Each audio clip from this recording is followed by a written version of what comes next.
We're on. All right. Hey, folks. Welcome to Battle Hymnal, the one and only live CBC joint show. I'm Justin. And I'm Nathan. And there you go. Here he is. And I'm Graham. Hey, I'm Josh at Dog Stats on the Twitter, which is maybe where you're watching this. So You don't want to follow me Sure, on could Twitter. be. I think And, it's probably the case. We're coming at you today because of the latest Jamie Newman news. So we're here to kind of share our own takes and kind of share what the hell's going on and what we think might be going on, because it seems like everybody on Twitter, as is the state of things on Twitter, has an opinion about this. And so we're just here to kind of share our own less than hot takes. I do hope. So who wants to start us off here? What the hell's going on? I mean, I think what you have to say coming in is that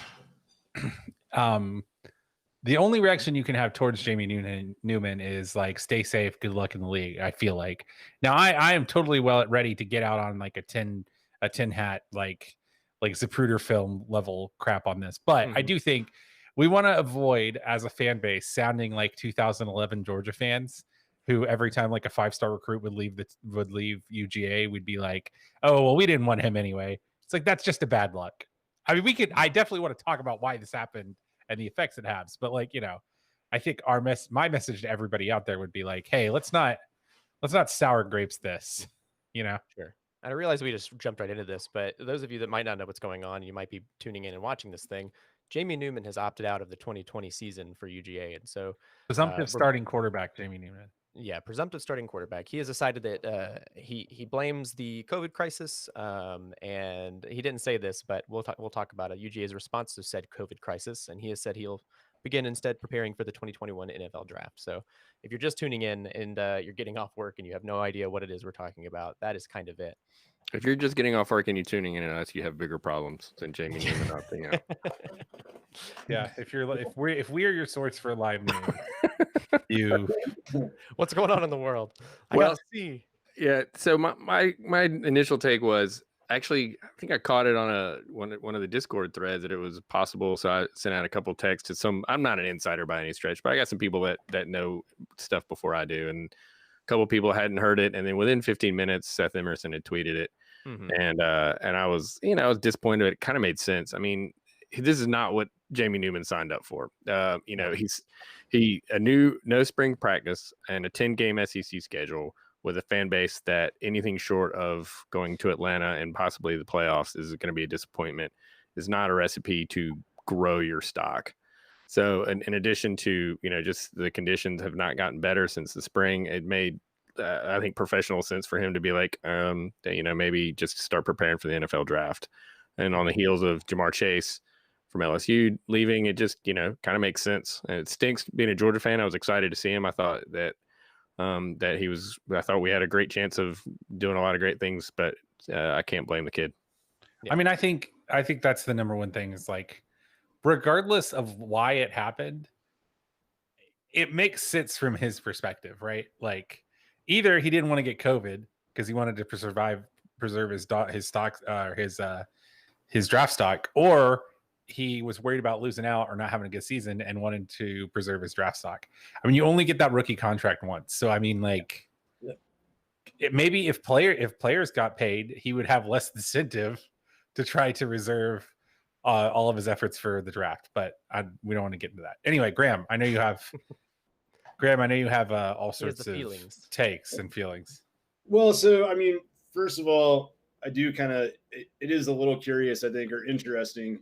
And I don't want this to come off as me like blaming or assigning any involvement to Justin Fields, but it is interesting that Justin Fields was at Georgia's scrimmage on Saturday, who, is training for the NFL draft. I'm sure him and Jamie Newman talked or whatever. And like, maybe that sounded good to him. He was like, oh yeah, I could just go, I don't think Newman was going to improve upon some of the like mystical little numbers that came out from his season last year. Like, I know we've cited on this show, and a lot of people on Twitter have cited that he had the best downfield accuracy in college football last year, according to PFF, better than Joe Burrow.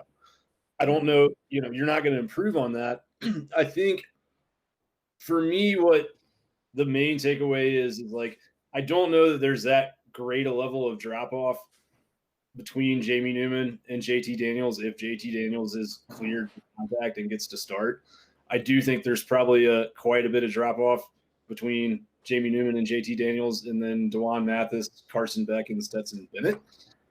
But I also look at it, it's like, Florida fans are on Twitter celebrating a division championship this afternoon. And I think, okay, so what's changed? Like, the defense is still the defense. It's still a dominant defense. I still think that they can hold almost any offense, if not any offense in the country, to 17 or 24 points. And so what Georgia has to do on offense to be a really good football team this year is not that high of a bar. And I think they can achieve that, without Jamie Newman on the roster. Mm-hmm. Yeah, and I think to sort of hone in on something that both you and Josh touched on, I mean, from his perspective, if Todd Monken was in his third year at Georgia in the offense, I think maybe that he doesn't opt out, because I think part of it is just the uncertainty. Because I mean, you see in a lot of offensive coordinator transition years, there's a bad year on the offense and it's probably not the quarterback's fault. But of course, going into the draft, that was not going to be the narrative. So I think it makes sense from his perspective for sure. Justin, what do you think? Or Graham, go ahead. I was just going to add, I want to make sure too that we're bringing a lot of attention to the fact that a lot of people on Twitter and all the folks that are being very reactionary in this moment are saying a lot of things like it came out of left field, totally unexpected, yada, like this idea of like we're not living amid a global pandemic. And it's like, this isn't that far-fetched to believe that this happened, and everybody's saying, oh, it's just being a there's like a 25% chance we don't have college football this year. And so like the idea that not that far-fetched. Yeah, he may have opted out of absolutely nothing. Yeah, absolutely. I think it was worth the chance. Yeah. Well, I got someone on our Discord server, which I want to plug, because if you pay for our Patreon, you can get into the Discord server with all of us, and I've just organized it. Cost, though, Nathan? It's $1 a month, Justin. $1. $1. Yeah. Anyway, someone on it is actually. We're really undercharging everyone. It's some people are paying $5, but that's just because they like us. But I do. Someone on our I was talking about how there's a possibility that this is like one data point in a bigger wave of data of player opt-outs, and that maybe in 2 days this doesn't seem quite as ominous as it does now, because if this happens like 10 or 12 times, it's a totally different kind of narrative. But I also think somebody on our Discord server said like, this is like the low water tide before the tsunami. Like we're all going to be, this is like the jellyfish sting before the tsunami hits. And we're all like, oh, my foot hurts. I stepped on a jellyfish. And then the tide starts pulling back in. And it's like, oh, shit. That sting's not going to get that bad when your house is wiped away. And yeah. The city left. Yeah. Well, I do want to, Justin, I think you're about to transition into this, but I think we should talk about like the state of Athens right now. Yeah. State of the Union that is Athens, Georgia. It's a real mess. I mean, I follow it pretty closely just because I work really closely with University of Georgia students in volunteer capacities. And so they are our main volunteer base. And so we're following it as closely as we can, because all of them are clamoring right now, as they do every year in August, to try to put together volunteer shifts for the entirety of the fall. And so I'm kind of like, maybe we wait a week, y'all, to figure out where it is you're going to land next week. just wait a minute to figure out what the hell is about to happen. Because every Wednesday, those of you that don't know, every Wednesday, UGA releases all of their statistics. They're coming out of Legion Field, which is a voluntary surveillance testing site for those that are experiencing asymptomatic symptoms, meaning that are asymptomatic and want to get tested. Yeah. So and it's all random. It's all voluntary.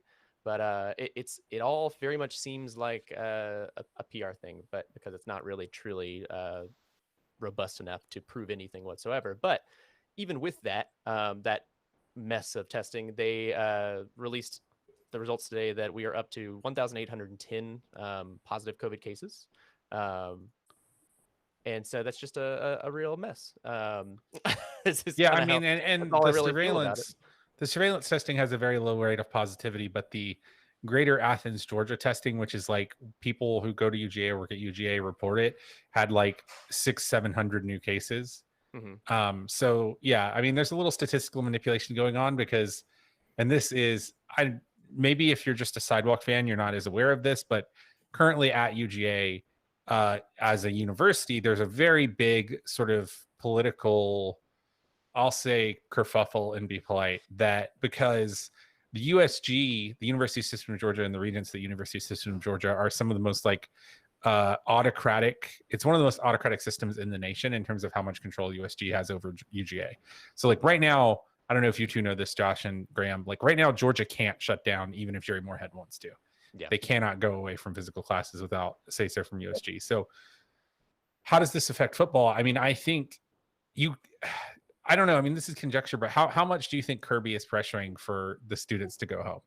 Because I have to feel like that conversation's happening, right? Oh, I mean, It's happened, yeah. certainly better for the football team if they're alone on campus and effectively are in a bubble. Oh, yeah. So I guess that's my like.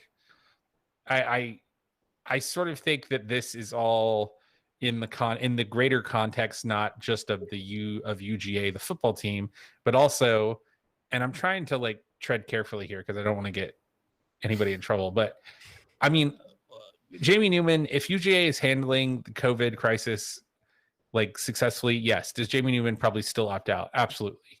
But it gives him a lot of cover that they've been such total like couldn't find their butt with a flashlight and a map kind of level of incompetence, right?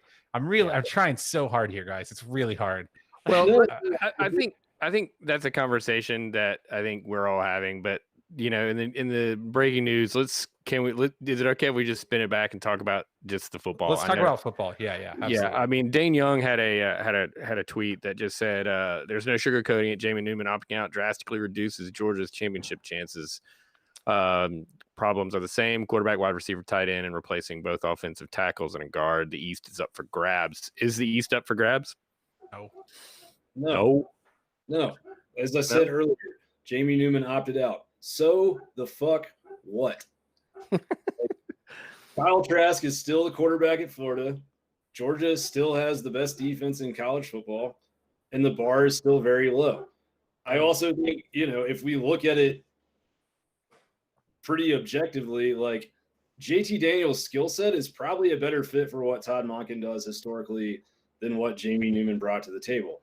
And Jamie I think is a great football player and a great athlete, but the Monken offense is all based on timing routes, short underneath throws, and Newman is a rocket arm and he's a running quarterback, and I don't think Monken has a ton of experience with a running quarterback and designing a run game around a quarterback. I do want to also plug that Graham and I are working on a as yet to be titled unreleased project concerning Todd Monken that has gotten so deep in the weeds that let me just tell you, I did a significant amount of research today about 1989 Grand Valley State football and their offensive concepts. That's like deep in the weeds. Yeah.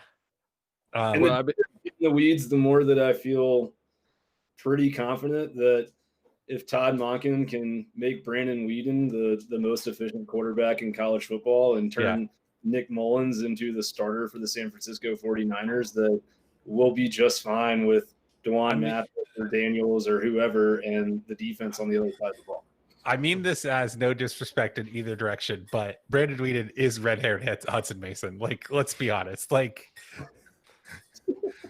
I do want to say too, in regards to Monken, and I know I always come back to this, and I'm sorry. Like, it's the way I fundamentally think about football and sort of like replacement theory in general. Is this idea of like, you have so little uncertainty defensively. Like, you need a role player in the offense slot. You do not need even if the supposition is Jamie Newman is a 6'4", like top of the lineup, like everyday player who's going to hit 35 home runs, and JT Daniels is like a 2-war player who's just like a leadoff hitter who steals bases. You don't need a 6'4" player when you have the defense that we have. It's like, I don't need to score 10 runs a game in baseball when I have like, Tom Glavine and Smoltz, and like, I mean, that was what the mid 90s Braves did, and I know baseball and football are different, but like fundamentally, like if UGA scores 26 points a game, there's a pretty good chance that they went 9-1.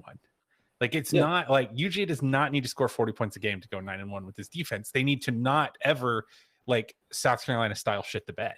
So like I think that if we just have if we have a low ceiling, high floor offense, we still have a pretty good chance to go to the SEC championship. Well, as much as I like that, and I have doubts that this can't be good. There's just no way this is. No, it's not good. Yeah, there's no. I mean, at the very least, even if let's just say this was competition related, and that JT Daniels at the very least was going to get significant playing time, and he opted out for competition purposes. We're thinner at quarterback than we were, 3 hours ago. And I would push back a little bit on that, just leaning on the defense. That's what we did last year, and that didn't get us anywhere. I was looking at some numbers, and I even tweeted them out last night, that you need good offense and you need a good defense and a really good offense to compete and win in the college football playoff. Every champion has come with a net EPA in the top 4 or 5 every season, and Georgia got there in 2018, but that's the only season they were at top 5 in net EPA, which is I'm not going to go into it, but it's it's a measure of how good you are offense minus your defensive stats too. So it's just, I think we need to be more prolific on offense, and I think that honestly I felt like Jamie Newman was going to be that because he brought the element of being able to be mobile quarterback at it. So I'm not as bullish as you guys are on the. I'm not bullish. Like I do think, if the question is, does this make it less likely that UGA wins the Natty? Absolutely. But the idea. No, go ahead, Graham. Go ahead. No, I'm just asking, like, generally, like, but what percentage do you think that it went down, the likelihood of Georgia winning the national championship, the drop off between Jamie Newman and a former 5-star number 2 overall quarterback in the country, who we don't know is healthy, and we keep seeing stuff about Dwan Mathis, which is great. I would love to see Dwan Mathis play meaningful minutes for Georgia, but I think this was not the plan, and I think when you go to plan B, I think it's greatly reduced. I think we were probably, remind me the odds. What are we, 12? What were we, 8-1, 10-1, something like that to win? 9-1. 9-1. So yeah. I think we're going to be. I bet you early Florida is going to be favored. I think we're by Florida and Georgia will be neck and neck in the betting markets and I think we're going to be down there with above A&M, but above Florida maybe a little bit. But I mean, I think we'll be in the 20-1 range. I mean, I get and totally appreciate everything you're saying, but my answer would be that UJ was so bad at EPA last year, so bad, and we do have to get better, and we do have to get more prolific. But I do not think you need a national championship offense to win the national championship. You do not need a national championship offense to beat Florida. Yep. Like, yeah. And so I don't push back against the idea that yes, the national championship odds take a huge hit. I do push back against the idea that like the East is up for grabs, which I know you didn't say, Josh, but like that's amen, Josh. Amen. Yeah. The idea that, and I think where this really hurts you is in like the depth, right? And so there's a pretty good chance that your second quarterback plays this year. Now, I think I'd be real and I'd say I don't know the Florida quarterback room very well, but I think that right now Georgia and Florida probably have similar quarterback rooms as opposed to Georgia having the way better one.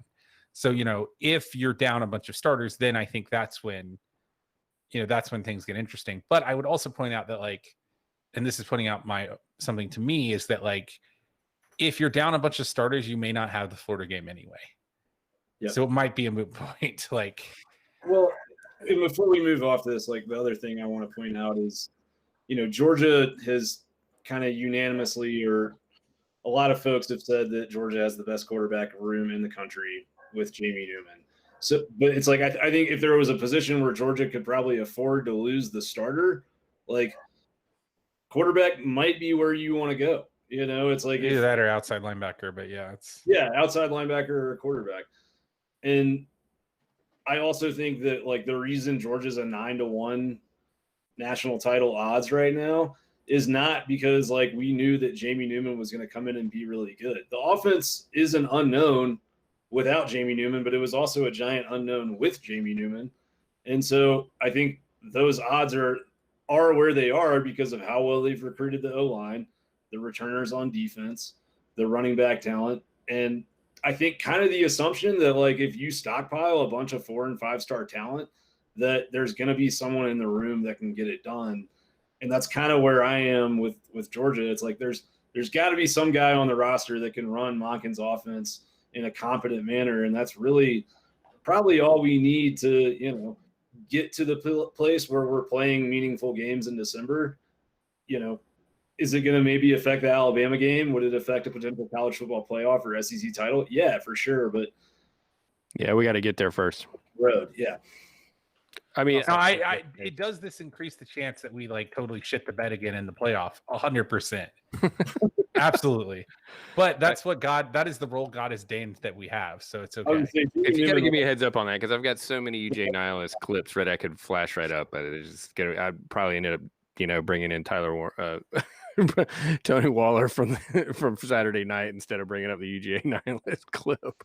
But no, I mean, maybe this takes a little bit of the pressure off, like hell, let's, recalibrate our expectations and enjoy football. And when, hell, in July, we didn't think at all that there was a chance football was going to be played. So, I may, just trying to be half full, this is good for Jamie Newman. This is good for JT Daniels and DeJuan Mathis. So let's, I don't think that this is competition related. I had already previously heard that DeJuan Mathis was looking good. I don't know that he was pressing them in any way, but I do think he is probably having a better than we thought season, which makes me feels a little bit better.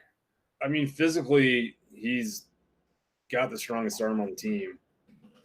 I don't know if he was as fast or faster than Newman, but I would imagine they're pretty comparable athletes. Well, I mean, he was just so skinny coming out of high school. I think that was sort of the problem. My spot right now, honestly, is like if we were still in the James Coley or maybe even the Jim Chaney era, like I'd be a little worried right now. But if you look at Monken's track record and the type of quarterbacks that he's made into really productive, top 10% in the league type of quarterbacks, like I think the guy is good enough to design an offense around the skill set of whoever he needs to design one around. So here's the question is, and I guess this isn't a question, this is just like a statement. It's like, there is no way that this is isolated in the SEC to UGA and LSU. So if I was a betting man, which I'm not because I am a public school employee, but if I was a betting man, I would say if you get 20-1 on UGA, I mean, that's good money because there's a pretty decent chance that like in the next 2 or 3 days, like some big person at Florida or Alabama, once the wall breaks, like there's no stopping it. Right. And so I think you can just sort of like, there's a chance that you're just taking like 15% off of every school, and that some schools might get really rocked. Like LSU got rocked in a way that we haven't, knock on wood, yet. But I also just like, I find it hard to believe that Jamie Newman is the last big name in the SEC to opt out. I'm seriously like, would it shock you? It's got to happen. I mean, and Travis Etienne. I mean, why? See, that's the thing. Even more than for a quarterback, if you're a running back, running back, you should be playing 2 years in college and just packing it in a normal year. I mean, yeah. Najee Harris, whose whole style is like hit his head on someone's pecs. Mm-hmm. Like that's his entire style is like headbutt a bigger man than him. Yeah. Who? Okay. So what are the chances? How many players have a monster game in September or October and then just put up a highlight film and say, I'm out? Or after their first loss or second loss, that's going to happen so much. I think the loss is more likely than the wins. Yeah. And the thing I was thinking is like, what if you have like what was his name? When Mississippi State was so good on defense a couple of years ago, and they had that defensive lineman who was like a 5-star, but like you get yeah, you get these dudes who are just like freaks on these mid-tier teams. Yeah. And like, I can't think of one off the top of my head right now, but like, if you're on Mississippi State and you're 5 games into a 10-game season and you've been absolutely mauling everyone, but you're 2-3, like, are you like, you'd kind of be stupid to stick around. Like, But here's the problem, I think, with that. Like, the reason these guys are opting out right now, because, like, by all accounts, Jamar Chase opted out because he knew he had done enough at the college level to be a, top 10 NFL draft pick, not because he's afraid of COVID. But if you opt out because of COVID, like, that's a whole different conversation to an NFL scout who's going to, be like, oh, well, does he have the want to? Does he really love football? That means. No, you're right. I hate NFL scouts, so you're right. Yeah, I hate it, and I think it's bullshit, and I think it's stupid, but I also think it's a real factor. So it's like, if you opt out now because of COVID, then you don't have to sit through all that scrutiny. But if you're 5 games into the season, then are we going to have those conversations that we had a few years ago when, like, McCaffrey was the first guy to opt out of a bowl game, and Fournette did it too, and everybody was like, oh, they're bad people and selfish. Yeah, I think that the sentiment is largely, that makes a lot of sense. All right, so wrapping it up, Justin, what do you got? What are your thoughts? And I think you kind of came in this sort of a little more open-minded as you've listened to us rant and whine and complain. Tell us, bring us the moment of zen. Oh, there's no moment of zen. I am. I said this before in our Discord server that I support Jamie Newman 100% with this decision, and I look forward to other leaders in the SEC making the same decision, because I will stand on my condo here in 5 Points, Georgia, and scream from my rooftop how much I support this decision.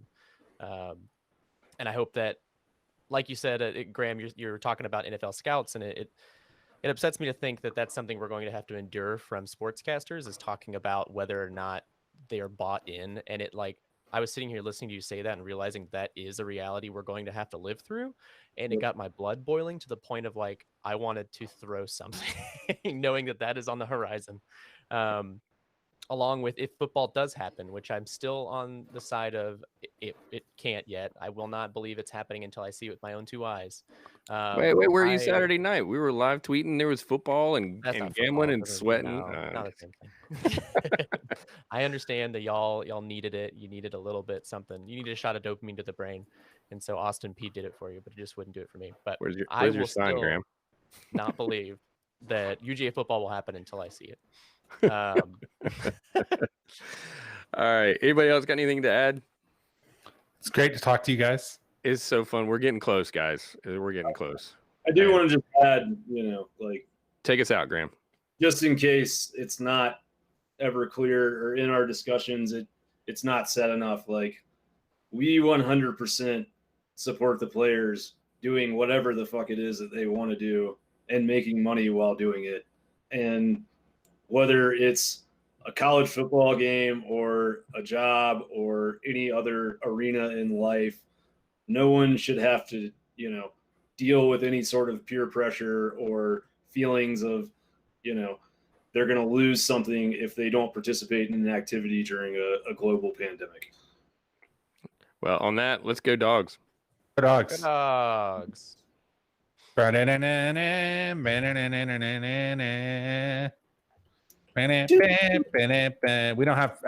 outro music on this, so this is just gonna be it.